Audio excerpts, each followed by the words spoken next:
Hi, Steve Mauro. Earlier this week, I sat down with Mel Folbrecht, a fire equipment distributor out of Florida, and he shared with me many of the ideas he's using to keep his employees and his business running as smoothly as possible during this COVID-19 crisis. Be sure to watch the whole video in case anything that Mel is doing can help you in your business. Also, be sure to visit the COVID-19 page at brooksequipment.com. Many resources are on there for you as a fire equipment distributor to help you navigate through the C-19 crisis. Thank you and enjoy the video. Hi, Steve Mauro, Director of Sales at Brooks Equipment, getting with you today, and I have a guest with me, Mel Folbrecht. He owns a company called Fire Equipment Services down in Fort Pierce, Florida, and he's been kind enough to share some time with us today on how he's operating his business and dealing with this coronavirus that we all face. Mel, thank you so much for joining us today.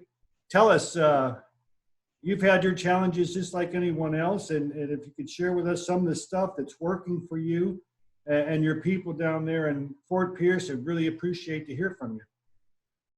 Thank you. Well, we're experiencing the same thing from what I can gather the bulk of the country is experiencing.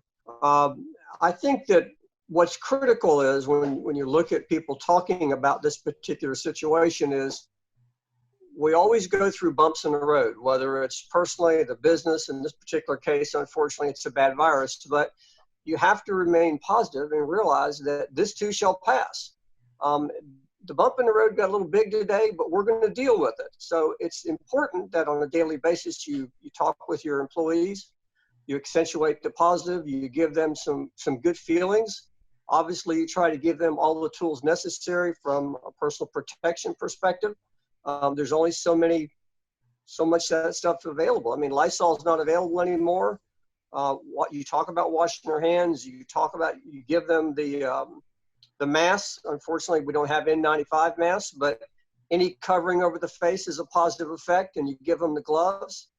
But one of the things that we're doing that seems to be improving, adopting, and getting some of the business completed is we're telling the customer when we call that our people have masks, gloves, and in some cases, if we're going into an ALF or a healthcare facility, they've got booties to wear. That seems to relieve some of the stress, and we're seeing a positive result from that as far as getting things scheduled. But we're taking a positive approach in communicating with the clients and letting them know that they may be done today. There's no business going on today, but this too shall pass.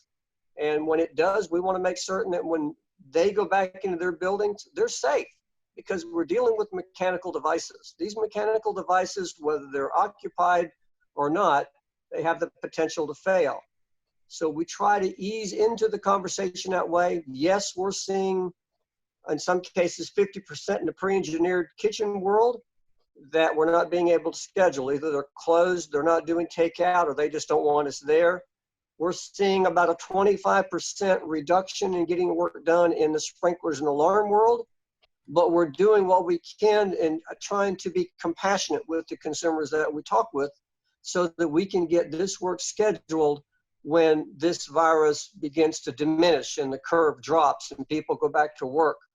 And so we try to accentuate that we want them to return to a healthy, clean, and full functioning facility with the life safety devices that they have. I think compassionate to the consumer is very critical. Being understanding of your employees and so forth. So that's how we're addressing the issues. Now, Mel, there's some government programs out there through the SBA, I believe, that can help business owners. Did you have any experience with anything like that, or have you looked into that? Yes, we did the application for the payroll protection program.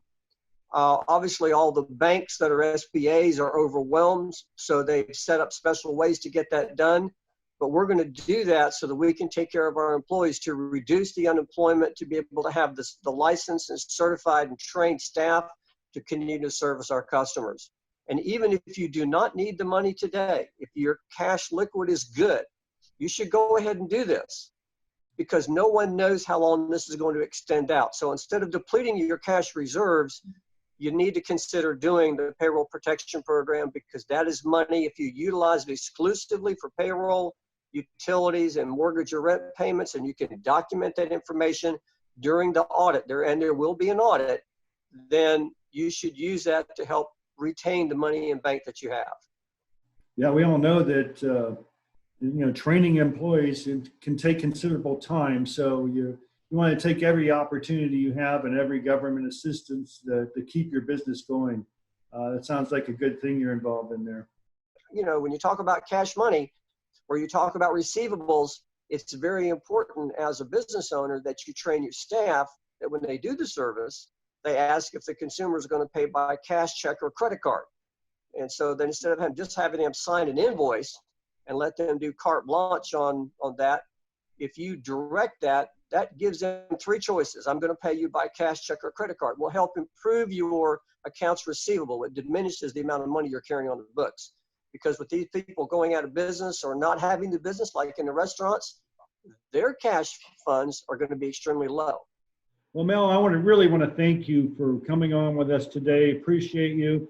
I want to wish you well with your business and your employees and your family. And again, thank you for being a customer of Brooks, and thank you for what you do in the fire protection industry. Thanks, Steve. I appreciate that. We're proud to be part of the Brooks team. We've been part of your team for a long time, and it's important that we all work together to come out the other end of this pipe. So thank you very much. All right. Good day to you.